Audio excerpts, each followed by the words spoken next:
Amerika Serikat.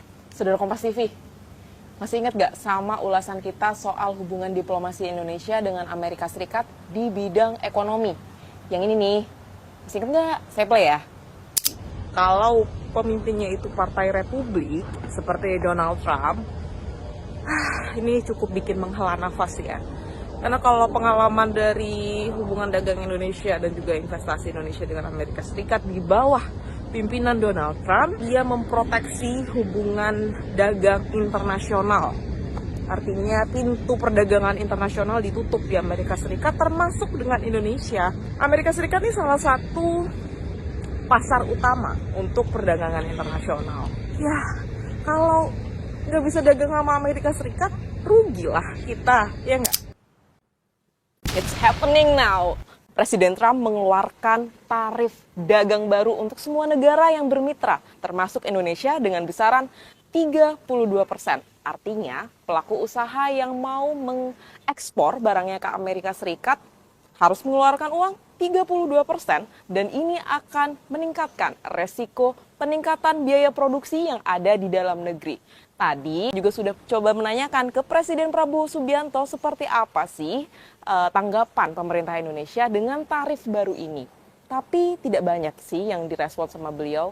Berikut kutipannya. Kebijakan tarif 32%, Pak. Ya. Pak, kebijakan tarif 32%, Pak. Ya. Kira-kira apa ya arti dari respon Presiden Prabowo Subianto itu tadi? Karena setahu saya, pemerintah memang sedang menyiapkan tim negosiasi untuk kemudian menegosiasi ulang kesepakatan dengan Amerika Serikat terkait dengan tarif ini. Apa iya Presiden Trump tetap ingin menerapkan tarif tersebut dengan angka 32%, bahkan ada yang lebih dari 60% untuk negara lain. Artinya, ini bisa jadi negara-negara ini termasuk Indonesia akan mencari pasar baru. Ini potensi yang bisa dilihat oleh pemerintah Indonesia. Tetapi kemarin anggota Dewan Ekonomi Nasional Khatib Basri menyebut kalau mau negosiasi ulang, Indonesia harus bareng-bareng nih sama negara lain. Nggak bisa sendirian karena penerapan tarif ini diberlakukan juga untuk negara-negara lain. Artinya harus mengumpulkan kekuatan nih buat bisa berargumen dengan Presiden Trump. Kita lihat seperti apa pernyataan lengkapnya. Yang pertama mungkin sebelum saya menjawab pertanyaan mengenai dampaknya, saya bicara dulu mengenai background-nya ya, supaya kita mengerti sampai seberapa lama proses ini akan terjadi. Sebetulnya akar dari persoalan mengenai trade deficit di Amerika Serikat ya, yang disampaikan oleh Trump administration, itu persoalannya adalah soal struktural ekonomi. Ya, jadi defisit di dalam neraca perdagangan itu terjadi karena ada gap antara tabungan dengan investasinya.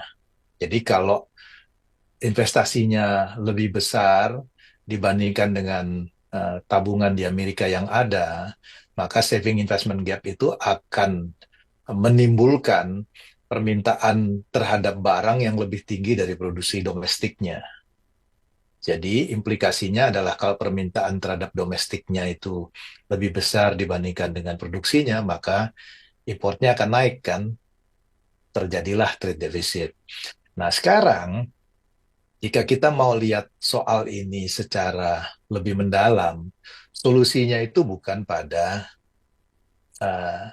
impor tarif, tapi solusinya adalah soal struktural, bagaimana Amerika itu bisa menaikkan tabungannya atau menurunkan investmentnya. Kalau dia mau meningkatkan tabungannya, maka mau tidak mau yang harus dilakukan Amerika sebetulnya adalah menurunkan defisit anggarannya. Jadi yang terjadi di sini itu semacam apa ya? Semacam vicious circle gitu. Karena Presiden Trump berniat untuk menurunkan pajak di Amerika, tarif pajak di Amerika, akibatnya defisit dari anggarannya meningkat. Kalau defisit dari anggarannya meningkat, maka savings-nya turun, kebutuhan investasinya tinggi, akibatnya defisit di dalam neraca perdagangannya naik. Nah, ini kemudian dicoba ditutup dengan menaikkan impor tarif. Dengan harapan bahwa importnya itu akan turun, pemerintah dapat revenue sedikit dari tarif, sehingga isu perdagangan, defisit perdagangannya bisa diatasi. Tapi soal ini tidak akan menyelesaikan persoalan. Kenapa? Selama defisit dari APBN di Amerika itu meningkat, maka defisit perdagangannya akan terus meningkat. Jadi tidak bisa diatasi hanya dengan menaikkan impor tarif.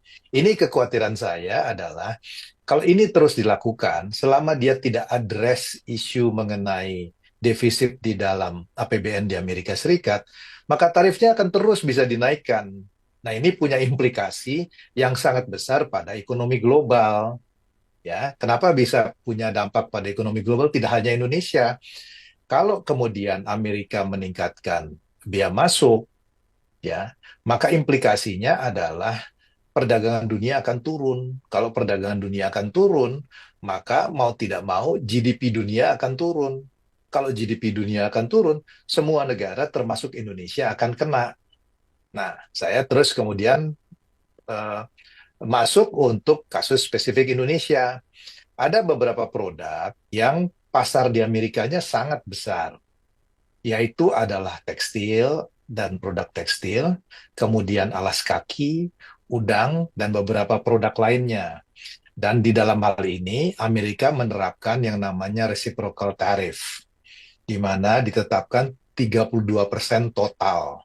Jadi kalau dari harganya misalnya ekspor Indonesia ke Amerika 1.000, maka kalau dia dikenakan 32%, nanti harganya itu akan jadi 1.320. Ini tentu akan sangat signifikan. Ya, implikasinya buat Indonesia seperti tadi framework yang telah saya sampaikan adalah ekspor kita akan mengalami penurunan. Ya, termasuk untuk 3 produk dan beberapa ekspor lain. Nah, karena Amerika itu adalah mitra dagang yang penting buat kita, tentu dampaknya akan cukup signifikan untuk Indonesia. Yang harus diantisipasi adalah jika ekspor kita menurun, maka perusahaan-perusahaan yang berorientasi ekspor ke Amerika itu terpaksa mengurangi produksinya. Kalau dia mengurangi produksinya, maka implikasinya adalah permintaan terhadap tenaga kerjanya akan menurun. Sehingga risiko dari PHK-nya itu akan meningkat. Ya, ini saya bicara mengenai dampaknya. Ya, dan ini terjadi di semua negara di dunia. Nah, pertanyaannya adalah seberapa jauh ekonomi Indonesia akan terdampak? Tentu kalau terdampak ya. Tapi jangan dilupakan bahwa share ekspor Indonesia terhadap GDP itu adalah 25%. Ini berbeda dengan Singapura yang share ekspor terhadap GDP-nya itu 180%. Nah, ini saya ingin memberikan analogi, maaf kalau ini tidak politically correct, tapi mungkin analogi ini memudahkan untuk menjelaskan. Ya, cara terbaik untuk menghindari perceraian adalah tidak menikah. Itu 100% guaranteed. Ya kan? Cara terbaik untuk tidak terdampak pada negatif spillover dari ekonomi global adalah less integrated. Nah, di dalam kasus ini, saya bisa membayangkan bahwa dampak terhadap Indonesia mungkin akan relatively lebih kecil dibandingkan dengan negara yang sumber pertumbuhannya hanya datang dari ekspor, seperti Singapura, seperti Vietnam, atau negara-negara yang rasio dari ekspor terhadap GDP-nya itu sangat signifikan. Ya, kalau Indonesia tuh 25%. Jadi kalau kena juga dengan Amerika, ya mungkin 25% lah. Tapi jika Singapura itu akan sangat signifikan karena share dari ekspor terhadap GDP-nya itu 180%. Ya, atau misalnya Vietnam.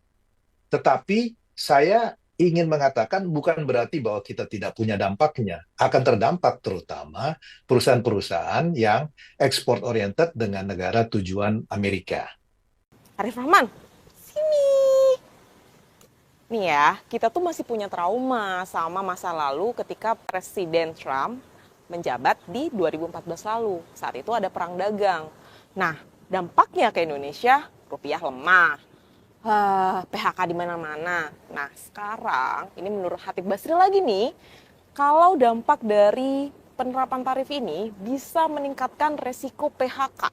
Karena itu tadi, biaya produksi di dalam negeri meningkat. Apa yang bisa dilakukan oleh pemerintah? Sebelum Presiden Trump ini menerapkan tarif, sebenarnya Presiden Prabowo Subianto sudah menerapkan atau meminta Dewan Ekonomi Nasional dan pemerintah, dalam hal ini Menko Perekonomian dan Menkyu, untuk menerapkan deregulasi ekonomi. Apa artinya? Ini untuk memangkas apa yang dibikin repot sih di dalam dunia usaha. Artinya memberikan karpet merah untuk dunia usaha bisa membuka lapangan pekerjaan di dalam negeri. Nah, dari momentum ini sebenarnya deregulasi ekonomi bisa dimanfaatkan oleh pemerintah Indonesia untuk meminimalisir adanya resiko PHK itu tadi dan peningkatan biaya ekonomi produksi di dalam negeri. Apa sih dampaknya? Kita dengarkan lagi pernyataan dari Khatib Basri. Kita sudah mengantisipasi bahwa efek paling buruk itu adalah penurunan produksi untuk barang ekspor yang akan berdampak pada PHK, sehingga beberapa langkah dipikirkan dan disiapkan untuk ini. Pada saat ini, at this stage, saya tidak bisa memberikan spesifikasi mengenai kebijakan yang akan dilakukan, karena ini pernyataan Trump juga baru dilakukan tadi malam waktu Indonesia ya. Jadi tentu terlalu early untuk kemudian secara spesifik membahas mengenai kebijakan yang dilakukan terkait dengan itu. Tetapi garis besarnya adalah pemerintah harus mengantisipasi dan memitigasi dampaknya kepada kemungkinan PHK. Ya, itu bisa berbagai hal, apakah itu bisa berkaitan dengan deregulasi, apakah itu bisa berkaitan dengan insentif industri untuk mereka tidak melakukan PHK, dan bisa juga misalnya dengan social protection. Tentu nanti secara spesifik ini harus dibahas antara Menko Perekonomian dengan Menteri Keuangan dan Menteri Perindustrian dan Menteri Perdagangan. Sini deh. Katanya sih sambil menyelam minum air. Selain bisa negosiasi ulang dengan Amerika Serikat, Indonesia juga bisa melihat potensi lain dari negara-negara lain. Misalkan di Uni Eropa untuk bisa nerima nih dagangan Indonesia. Selain itu, di internal Indonesia harus bisa menahan dampaknya ke nilai tukar rupiah. Selain itu juga mengeluarkan kebijakan yang pro bisnis dan juga pro rakyat. Biar apa? Biar pekerjanya tetap punya lapangan pekerjaan dan juga pebisnisnya nggak bangkrut. Ini kata ekonom senior. Ini dia. Mendikotomikan pro bisnis dengan pro rakyat itu keliru. Ya. Jadi pro bisnis dan pro rakyat itu bisa kita sinergi. Tentu dengan, yaitu istilahnya adalah good corporate governance, istilahnya dengan corporate social responsibilities, ya. Kebetulan itu pekerjaan saya punya kantor di Geneva, itu adalah untuk menjamin perusahaan-perusahaan besar ini, itu mereka nggak besar sendirian. Jadi perusahaan-perusahaan besar itu baru dapat sertifikat dari kelompok saya di Geneva, itu adalah kalau mereka menjaga lingkungan dan mereka memberdayakan masyarakat sekitar. Jadi kalau mereka nggak membuat kaya masyarakat sekitar, itu nggak akan bisa dapat sertifikat kami. Dan kalau nggak bisa dapat sertifikat kami, mereka nggak bisa jualan karena pasar mensyaratkan harus ada salah satunya sertifikat kami. Jadi kami menjadi alat pasar gitu. Nah, jadi itu bisa kita sinergikan. Ini bukan teori, karena itu memang saya jalankan sudah dari sebenarnya sebelum saya di DPR, dari tahun 2001 saya jalankan itu, tapi kemudian saya yang bangun sendiri itu tahun 2011 itu bareng dengan kantor yang di Geneva. Jadi sudah ada buktinya dan sudah ada 100 lebih perusahaan yang dapat sertifikat kita. Ya, artinya bisa kita bangun bisnis dan pro rakyat itu sekaligus. Memang benar-benar ya Presiden Trump nih sesuai prediksi tahu mempersulit hubungan dagang dengan Indonesia khususnya. Ya, meskipun ini sebagai upaya Presiden Trump untuk memperbaiki defisit anggaran negaranya. dan juga upaya balas dendam ke Indonesia karena menerapkan tarif dagang yang juga tinggi untuk barang-barang Amerika Serikat yang masuk ke Indonesia. Kayaknya lebih dari 60% deh. Kalau kata pepatah sih, apa yang kamu tabur itu yang kamu tuai. Sekarang kita tinggal nunggu nih, tim negosiasi yang akan dibentuk oleh Presiden Prabowo Subianto. Apakah berhasil menegosiasi ulang dengan Amerika Serikat terkait dengan tarif ini, atau justru mencari celah untuk mencari pasar ekspor baru, baik itu di Eropa, Uni Eropa, atau di Asia Selatan, Asia Tenggara, atau negara-negara lainnya. Udah saya mau lanjut riset aja. Udah ya, Alfania Rizky, Arif Rahman, Kompas TV.